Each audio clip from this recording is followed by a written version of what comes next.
자, 1부에서는 아동학대의 개념과 원인과 유형을 살펴봤고 2부에서는 아동학대 해결 방안, 아동훈육과의 어떤 차이점 이런 걸 중심으로 살펴보겠습니다. 아동학대 어떤 해결 방안이 있을까요? 첫째는 아동학대의 심각성을 각종 언론 매체를 통해서 지속적으로 교육 공부할 필요가 있습니다. 물론 이 교육 공부라는 것이 한계가 있습니다. 아무리 교육을 해도 안 되는 부분은 안 됩니다. 그렇지만 그래도 교육은 해야 되겠죠. 두 번째, 이혼을 감소시켜야 됩니다.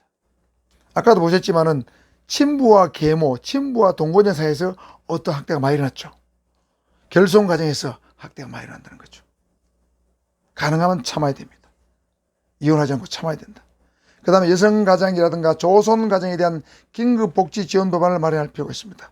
이것도 결국에는 일종의 결손가정이죠. 부모님이 일찍 돌아가셨다. 할아버지 할머니 손에서 자란 가정. 뭔가 좀 문제가 있을 수 있습니다. 여성가장, 그렇죠? 뭔가 좀 도울 수 있는 법안이 만들어져야 될 것 같아요. 그 다음에 특이한 게 있죠. 부모 자격증 제도를 도입하자. 부모에게 일정한 교육을 이수한 사람만 부모로서 인정하자. 서양엔 그런 것이 많이 있죠. 부모답지 않은 부모가 많이 있기 때문에 이런 것들도 좀 필요한 것 같아요. 그 다음에 유아교육을 사교육에 맡기지 말고 공교육으로 끌어들여서 공교육으로 시행을 하자. 제대로 된 유아교육을 좀 하자. 그래서 어린이집이나 보육원에서 일어나는 어떤 아동학대를 좀 막아보자 하는 것인데, 사실은 보육원이나 어린이집에 교사들이 제가 보니까 굉장히 열악해요. 보수도 작고 애들을 달래고 가르치고 교육하는 굉장히 힘이 듭니다. 그래서 어린이집이나 보육교사들 어떤 처우도 획기적으로 좀 개선해야만 아동학대가 줄어들 걸로 저는 생각이 됩니다. 그 다음에 법적인 해결 방안입니다. 아동학대 신고를 제도할 필요가 있죠. 지금 경찰이라든가 보건복지부라든가 구청 같은 데서 적극적으로 노력하고 있죠. 그 다음 아동학대 증거자료의 인정 범위를 확대할 필요가 있습니다.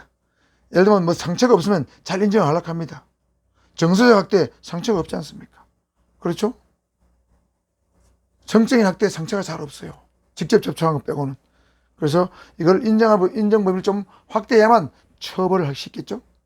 그 다음 아동학대 조사할 때는 전문가의 개입을 위한 법적 근거를 좀 강화시킬 필요가 있습니다. 아동학대 전문가 개입할 수 있는 여지를 좀 많이 만들어줘야 되겠죠. 폭넓게 만들어줄 필요가 있습니다. 그 다음 아동학대 가정에 대해서는 치료 서비스를 의무적으로 받도록 수용하도록 법적 근거를 만들 필요가 있습니다. 이 가정의 문제다 보니까 부모가 반대하면 쉽게 들어갈 수 없는 측면도 있습니다. 그 다음 아동학대자가 신고가 한 번 되고 두 번, 세 번 될 때는 처벌 기준을 좀 더 강화할 필요도 있다. 이런 것들이 법적인 해결 방안이 되겠고요. 현재 서울시와 서울지방경찰청에서 합동으로 운영하고 있는 위기가정 통합지원센터, 이거 참 괜찮은 것 같아요. 자, 먼저 가정폭력이라든가 아동학대 문제로 고통받는 위기가정을 여러 가지 어떤 방법으로 찾아냅니다.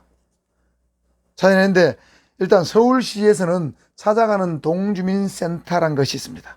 여기서는 아동폭력이라든가 가정폭력에 대해서 초기 상담을 해주고 각종 복지 서비스를 제공해주고 또 사후에 에이스 관리까지 해주는 제도입니다.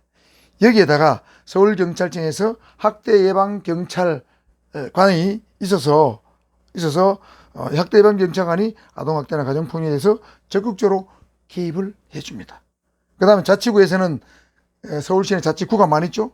구에서는 통합사례 관리 사업을 하는데 이 세 가지 사업을 결합한 것이 위기가정 통합지원센터입니다. 다시 말해서 자치구 단위에 통합과 사례 관리사라는 사람이 있는데 이 관리사와 학대 예방 경찰관과 가정폭력 또는 아동학대 전문 상담사가 한 4, 5, 6명이 한 공간에 상주하면서 위기가정을 지원하는 종합적 시스템입니다. 자, 이게 왜냐하면 이게 가정폭력, 아동학대 문제가 있는 집안은 이게 경찰만 개입해도 안 되고 자치시만 개입해도 안 되고 구청만 개입해도 안 되죠. 이게 복합적인 처방을 내놔야 됩니다. 그래서 통합지원센터 방식으로 운영을 하고 있는데 이런 것들은 전국적으로 확대하면 좋겠다 이런 생각이 많이 듭니다. 매우 잘하고 있는 시책이다 생각이 들어요. 자, 그리고 아동훈육은 도대체 무엇이냐. 아동훈육은 앞에 살펴봤죠. 아동학대 행위 4가지 중에 있었죠. 아동학대 행위에 이르지 않을 정도의 어떤 부모나 보육교사에 대한 행위, 그거는 아동훈육으로 봐야 됩니다. 아동훈육에 대해서는 어떤 법에 정의되어 있지 않습니다. 아동학대만 정의되어 있어요. 그러니까 아동학대에 이르지 않은 정도의 행위, 부모나 보육교사, 어린이집 원장이 한 어떤 행위, 이런 것들은 훈육에 해당된다고 봐야 됩니다. 자, 그러면 올바르게 아동을 훈육하려면 어떤 방법이 있을까요? 평상시에 아이와 눈을 맞대고 이야기하기. 자, 아이 컨택이죠. 아이가 부모의 말을 경청하기 위해서 눈을 맞추고 여러 가지 상황을 부모가 설명해 주면 굉장히 정서적으로 소통이 되고 교감이 되면서 올바른 훈육이 된다는 거죠. 신경일적으로 부모가 말할 것이 아니고 짜증스러운 말투로 말할 것이 아니고 욕을 섞어서 말할 것이 아니고 눈을 맞대고 차분하게, 나는 너가 이렇게 했기 때문에 엄마는 힘이 들어. 그러니까 네가 이렇게 해주면 좋겠어. 이렇게. 아이에게 적절한 사회적 보상을 해주기. 아이의 행동을, 잘한 행동이 있으면 잘 찾아냈다가 칭찬을 해줘야 됩니다. 잘못한 행동만 찍어낼 것이 아니고 잘한 행동을 찾아내서 칭찬을 자꾸 해주고 거기에 대해서 적절한 구체적인 보상을 해주는 것이죠. 약간의 용돈을 준다든가, 그렇죠? 좀 노는 시간을 좀 늘려준다든가, 뭐 게임을 할 수 있는 시간을 예를 들면 10분을 줬다면 20분을 준다든가, 지가 좋아하는 일을 조금 더 할 수 있도록 약간 배려해 주는 거죠. 그것이 보상입니다. 그래서 애는 단순하죠.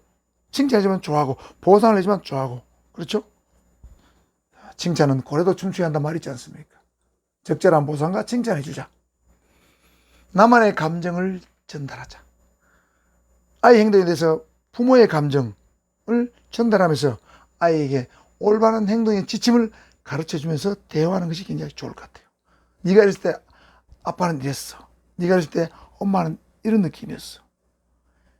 이렇게 그 느낌을 말하지 않고 무조건 욕을 하고 잔소리하고 막 질책하고 짜증을 내고 그러면 서로 간에 정서적으로 좋지 않죠. 부모도 기분이 안 좋습니다. 아이는 더 안 좋겠죠. 그래서 이런 방법도 좋을 것 같아요. 눈을 아이 컨택을 한다. 적절한 사회적 보상, 칭찬해 준다. 부모의 감정을 대화로 조용히 전달해 본다. 결론입니다. 자, 아동학대 심각한 사회 문제죠.